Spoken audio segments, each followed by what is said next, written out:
natin tagapagtanggol ng ating karapatan kahit na sa Kongreso na papapatsupin niya mga magnanakaw doon. Alam na natin, kilala nyo na ito. Matagal na kaming magkasama. Pabigyan lang natin muna, nagpapapicture siya. Okay yung streamer na BBM resign, ilabas nyo na. Yung BBM resign, ilabas nyo na.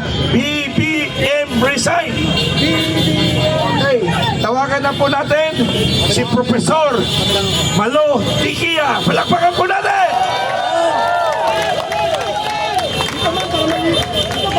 Magandang umaga ho sa inyong lahat. Ako ho ay nandito. Nakikisama ako sa mga bigating retired military officers. Nananawagan ho ako sa mga kapwa kong Pilipino. Iisa lamang po ang kulay natin, kayo manggi. Pumunta po kayo dito sa Gate 4. Mahalaga pong marinig ang inyong boses. Mahalagang makita kayo. Bakit? Ang pagbibitiw ng isang speaker, hindi ho yun accountability. Yun po ay isang panandaliang solusyon. Dahil ang kailangan nating malaman, sino ang proponent ng insertion? Gaanong kalaki ang insertion? Saang distrito linagay? At kung yun ay may proyekto o ghost projects, lahat po tayo nagbabayad ng ating tax. At yung tax natin ay from the source. Diba? 30% po yun. Gigising tayo, may bagyo, ang ating mga properties, ang ating bahay nasisira. Sino ang nagsusolusyon nun? Hindi ang gobyerno. Tayo ho.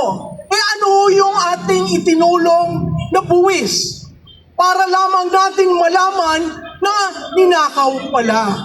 So hindi ho pagpapalit ng speaker ay solusyon. Maging accountable si Martin Romualdez. Hindi ho ang pagka-cancel ng travel authority ang solusyon. Alam niyo ho kung bakit? Kahit wala ho si congressman ko dito, may paper trail ho. Ang budget ho ay 7 volumes. May paper trail ho yan magmula sa NEP, papuntang government GAB, papunta sa GAA. Ngayon, alam po nito ng mga retired officers natin, no? May tinatawag na command responsibility. Ama po, kung sa bahay, may commander. Pag sinabi ni commander, hindi pwedeng bilhin yan. Para sa tuition, susunod tayo. Ang mga anak, hindi pwede ng cellphone. Dapat sa gagamitin sa paaralan. Sumusunod tayo. Bakit to ang commander-in-chief natin hindi sumusunod? Ha? Yung binalik niya ang PhilHealth Fund, ang tanong ko, ay ba't mo kinuha? Bakit mo nila? Di ba kinuha niya? Hindi natin alam kung saan ginamit. Ngayon, may ugong-ugong, ang Supreme Court daw ay magkakaroon na ng desisyon. Binalik. Dahil daw may savings. Saan ho naging savings? Hindi ho ba dapat ang pagbabalik sa treasury? At hindi mo pwedeng galawin ang trust fund. Kasi ang trust fund ay pondo ng miyembro. Natin lahat, pondo natin yan. Pag nagkasakit tayo, kahit napakaliit na pondo, meron tayong madudukot. Dahil ginamit, diba? Ginamit. At sabi ni Secretary Recto, kailangan daw, bakit ngayon may savings? Ha? At naibalik. So, ang aking panawagan po, apart from command responsibility, ay tigilan ho ang liquidation by certification. Yes! Dapat malaman natin ano ang pondo na nasa congressman at saan nila ginamit. Una po yan. Pangalawa, make public the SALN. Bakit po? Kasi makikita natin sa 3 taon ng 19 Congress, tumaas ang kita ng mga legislators. Saan nang galing? Okay? Ang pangatlo po, magsabi naman kayo kung may conflict of interest kayo. Bakit ho? Di ba sabi, 67 legislators are contractors. Eh kung contractors kayo, di wala na ako nagle-legislate. Lahat proyekto. Ngayon, ang sinasabi, dapat daw i-extend ang inquiry sa 2016. Isama si Duterte, sige ho, buksan natin.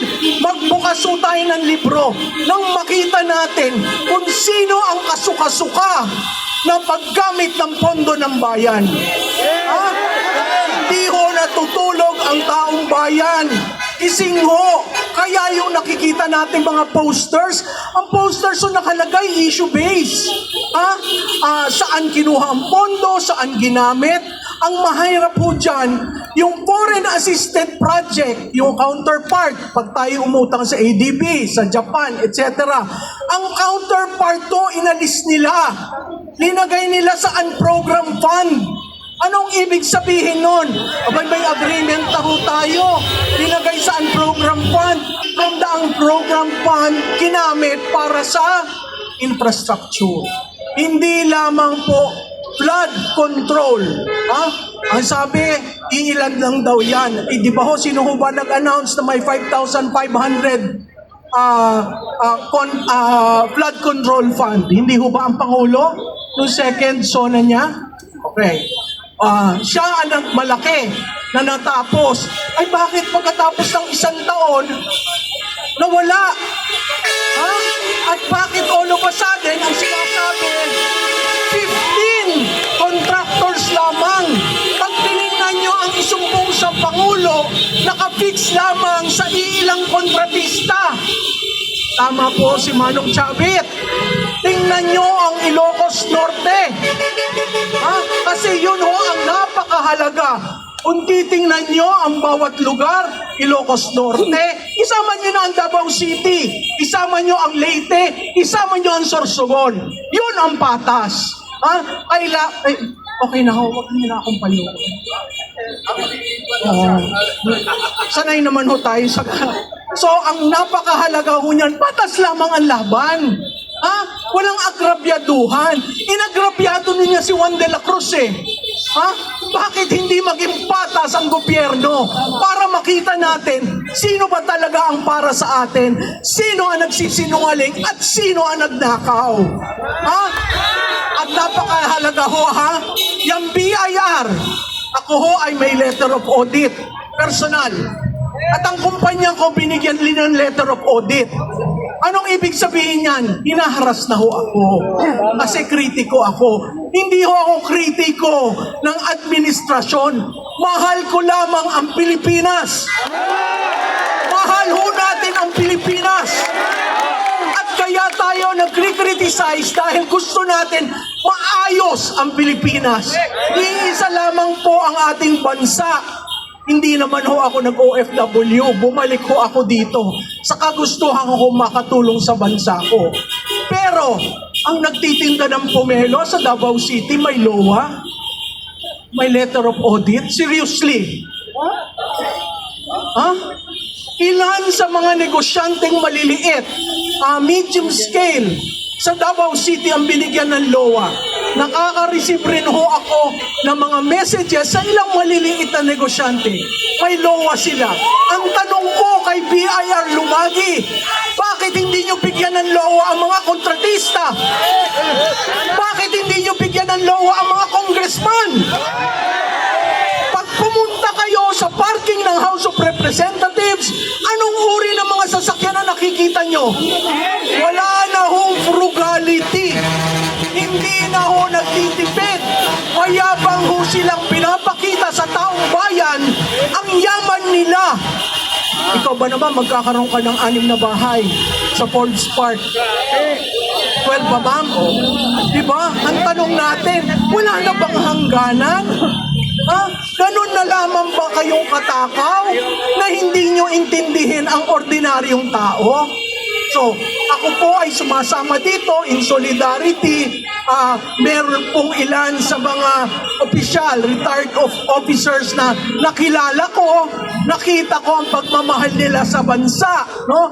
Itong si Supetran, madalas po kami mag-away nito. Madalas po kami mag-question ng mga mga plano sa buhay-buhay. Pero nung nakita ko siya nagsasalita sa House of Representatives, sumaludo ako. Sabi ko, he is walking his talk. Nung nag-reach out si General Pokis, sabi ko, sa tingin ko, kailangan nang lumabas.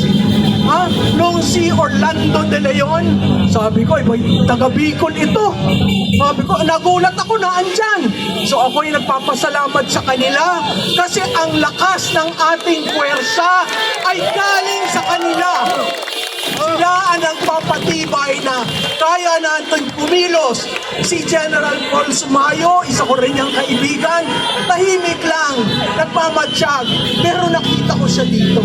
So, ako'y nagpapasalamat sa kanila, pinoprotektahan nila ang taong bayang sumasali dito.